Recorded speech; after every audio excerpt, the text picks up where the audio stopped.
Opurobios Igwe Ajenga. My governor, Peter Ndubuisi governor Wawa State, nyabo governor anyị na Enugu State. Ana m asị gị daalụ nwoke be anyị. Ana m ekene gị dịka nwanne nwoke maka abụ m onye amechi ọkụ na anụ. Abụ m amechi ụwa na Enugu South. Ya bụ na abụ m ọgwụ my governor.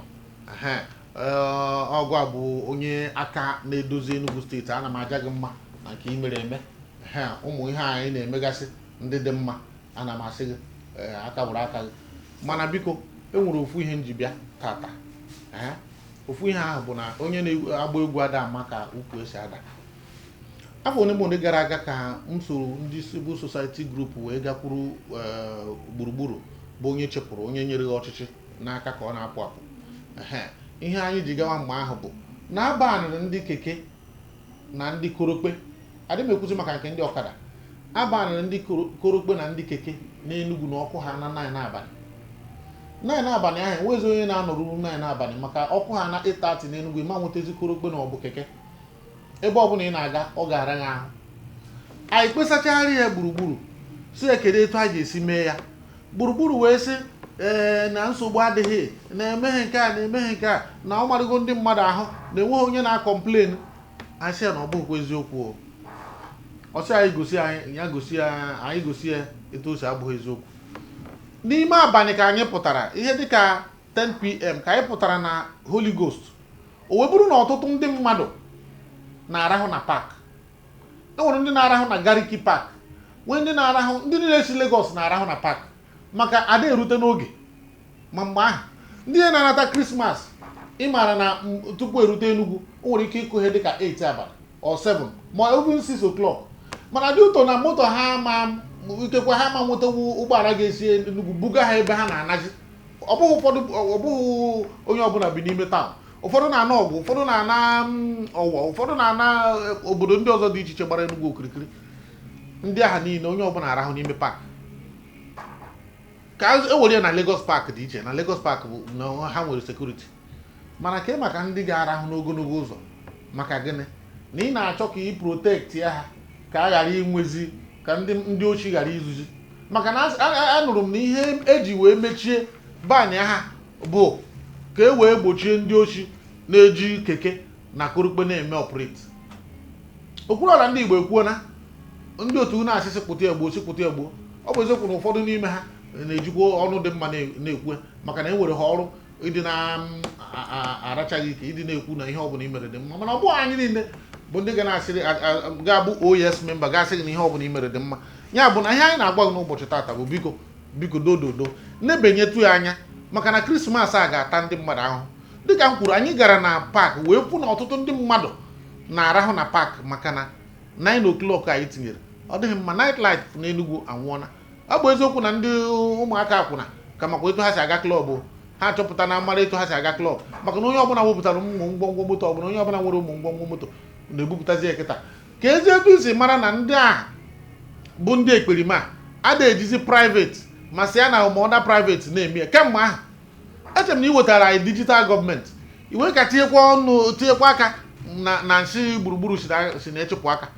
Biko abịa na Enugu steeti a na-ekwu na anyị nwere the best security and ọ dị m ka eziokwu. Enugu steeti nwere the best security network ma CCTV tinyere n'ihe niile.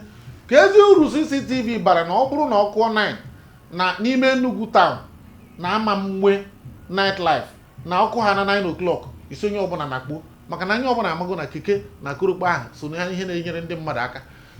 Teknọlọji tinyere na security ka ezi uru ya na ọ bụrụ na ọ manyere anyị aka mee ka ụmụ ihe anyị nọ mgbe anyị nọ n'agba ochie ka anyị koo ume ndụ ka a batara na agba ọfụ. Ana m agwa gị dịka my gọvanọ wee na-agwa gị biko ọkwụfụ Disemba na-abịa biko wepụ ya bụ iwu kama eme ya ka ọ bụrụ 10. Ịmakwana na nke ịpụtakwa na 9 o'clock ị ga-afụkwa ụfọdụ na-agbagharị. Ụfọdụ bụ ndị amị na-ayị, ụfọdụ bụ ndị polisi na-ayị ha, ụfọdụ mara etu ha si gakwụ ụgwọ na-eme ha. Ya bụ na anyị niile mara ebe mmiri si banye opi ụgbọgụrụ na ndị ntọ na ndị oshi abụghị sụsọ ndị na-agba keke na korokpe.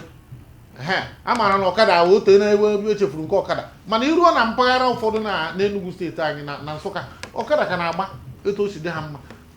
Insecurity dị n'ebe ahụ akarịghị nke dị n'Enugu.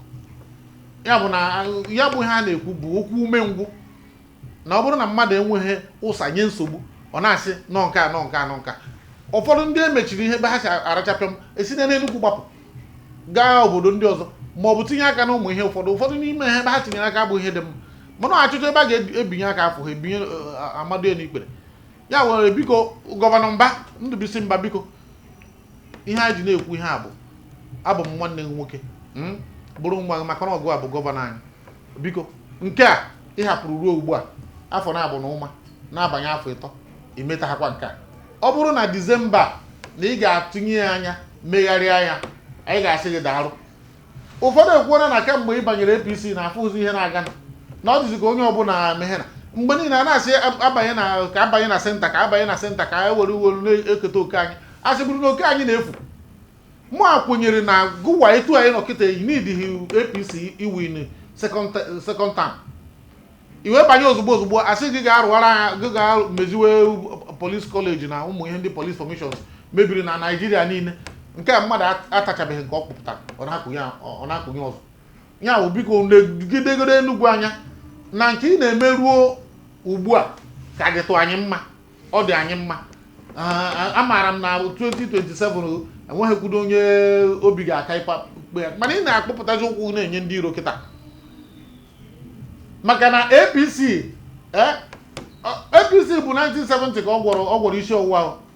APC ada agwọzi isi ọwụwa kịta maka ma Panadol ma paracetamol ma ha niile enwecha na Panadol extra ha niile enwechaziri extra maka isi ọwụwa na-awa ndị mmadụ kịta karịrị nke na-awa ọtụtụ afọ gara aga. Ya biko Mba ana m ayọ ya dododo na-asị gị na ụfọdụ n'ime anyị na-asị gị na nke a adịghị mma abụghị na anyị kpọrọ gị asị adị m asị gị were m ọchịchị gị nye m appointment adị m abịara gị kọntrakt mana mma mkparị gị kama na m ga-agwa gị eziokwu sị gị biko na mmechi ahụ emechiri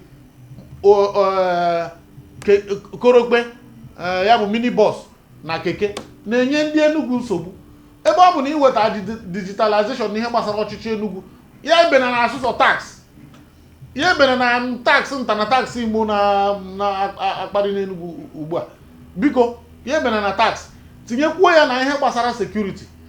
Moto a niile ibubutere ị na-enegbu anya ịfụ na ọ bụrụ na moto a niile na ị wetara ụfọdụ n'ime ha n'ime Enugu na oshi ga-ebenata.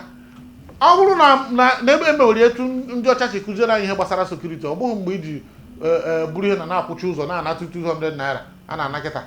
Ya mere biko Mba biko ana m akụrụ gị aka na nke i mere eme mana ọ kwụfụrụ nke a merie anyị na ọ ga-adị anyị mma. Aha mbụ Mike Onugbu Ugwumba ndị Igbo. Igwe Jenga